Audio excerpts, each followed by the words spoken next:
প্রিয় সুধী, আসসালামু আলাইকুম। কোনো ওয়ারিশকে ঠকিয়ে পিতা মাতা বা পিতা মাতার যে কোনো একজন যদি অন্য কোনো ওয়ারিশদেরকে বা ওয়ারিশকে সম্পত্তি বেশি লিখে দিয়ে দেয়, তাহলে অন্যান্য ওয়ারিশদের কোনো কিছু করণীয় আছে কি না? আমি বলছি হ্যাঁ, করণীয় আছে।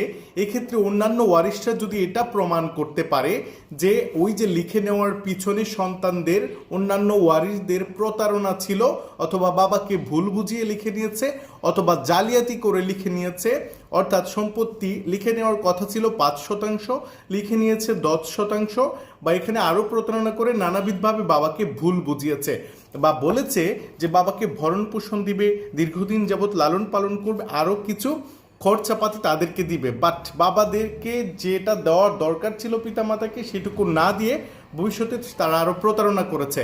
এইটি একটি। দ্বিতীয়ত হচ্ছে, যদি সে জোর জবরদস্তি করে লিখে নেয়, ব্যাপারটি এমন হতে পারে, দেখা গেছে যে গলায় ছুরি ধরে পিতার গলায় ছুরি ধরে যদি আপনি সম্পত্তি লিখে নেয় বা এই বিষয়গুলো যদি থাকে, তাহলে এক্ষেত্রে জোর জবরদস্তি প্রমাণ করে এই বিষয়টি একদম আপনি প্রমাণ করতে পারবেন যে ওয়ারিশদেরকে ঠকিয়ে সম্পত্তিটি লিখে নেওয়া হয়েছে। ধন্যবাদ।